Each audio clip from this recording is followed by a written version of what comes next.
एक गुरु अपने शिष्य के अत्यधिक विकास से बहुत ही खुश थे। उन्हें लगा कि अब शिष्य का मार्गदर्शन करने की कोई जरूरत नहीं है, इसलिए उस शिष्य को एक नदी किनारे बनी अपनी छोटी सी कुटिया में छोड़कर निकल पड़े। रोजाना सुबह स्नान के बाद शिष्य शेर की खाल से बने अपने कपड़े को सुखाने के लिए टांग दिया देता था। यही एकमात्र वस्तु थी जो उसके पास थी। एक दिन चूहों ने उस शेर की खाल को कुतर डाला। यह देखकर शिष्य बहुत ही उदास हो गया।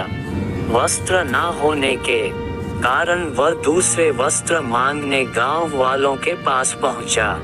अगले ही दिन चूहों ने दूसरे वस्तु में भी छेद कर डाला। चूहे से परेशान होकर उसने एक भी बिल्ली पाल लिया।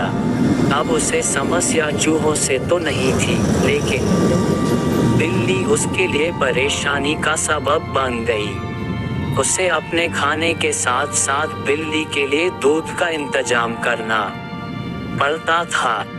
एक दिन उसे लगा कि मैं कब तक का गांव वालों से मांगता रहूंगा, क्यों ना मैं खुद ही एक गाय रख लूं। जब उसे गाय मिल गया तो फिर उसके लिए चारा मांगने की जरूरत पड़ी। उसे लगा कि झोपड़ी में चारों ओर घास से इसका काम चल जाएगा, लेकिन इसमें उसके सामने गाय को चराने की समस्या खड़ी हो गई। गाय को चुराने के चक्कर में उसे ध्यान के लिए पूरा वक्त नहीं मिल पा रहा था, इसलिए इस काम के लिए उसने आदमी रख लिया। अब सवाल आया कि काम करने पर निगरानी की। इसके लिए उस शिष्य ने एक महिला से शादी कर ली, जो इसके इन सारे कामों को निगरानी करती और उसके काम में हाथ बटाती। आगे चलकर ऐसा वक्त आया जब वह गांव का सबसे धनी व्यक्ति बन गया। कई सालों के बाद अचानक एक दिन गुरुजी उस गांव में पहुंचे। सब कुछ बदला हुआ देखकर वे दंग रह गए। उन्होंने देखा कि जहां कभी कुटिया हुआ करती थी वहां आज एक आलीशान इमारत खड़ी है। उन्होंने एक नौकर से पूछा, क्या यह वही जगह नहीं है जहां कभी मेरा एक शिष्य रहा करता था? नौकर उन्हें कोई जवाब देता, इससे पहले ही गुरु का वह शिष्य हाजिर हो गया। गुरु ने उससे पूछा, वत्स, आखिर ये सब क्या है?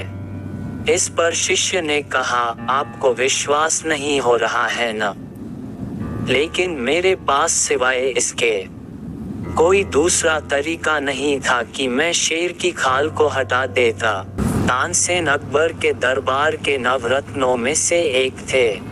वे अपने समय के मशहूर संगीतकार थे। ऐसा कहा जाता है कि जब तानसेन मेघ मल्हार गाते थे तो बारिश होने लगती थी। इसी तरह जब उन्होंने दीपक राग गाया तो धरती के दीपक अपने आप ही जल उठे। एक दिन अकबर ने तानसेन से कहा, मैं तो उस संगीतकार का संगीत सुनना चाहता हूँ जिसने तुम्हें संगीत सिखाया है। इस पर तानसेन ने कहा, महाराज, मेरे गुरु तो स्वामी हरिदास है। वे तो आपके दरबार में आएंगे नहीं, क्योंकि मेरे तरह वे आपकी नौकरी में नहीं है। वह जंगल में एक झोपड़ी में रहते हैं। जब उन्हें अच्छा महसूस होता है तो वह गाते हैं, और जब अच्छा महसूस नहीं होता तो नहीं गाते हैं।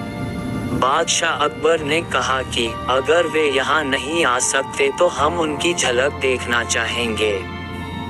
जब वे हरिदास की झोपड़ी में पहुंचे तो देखा कि वह झोपड़ी के बाहर चुपचाप बैठे हैं और उनका वाद्य यंत्र पास में रखा है।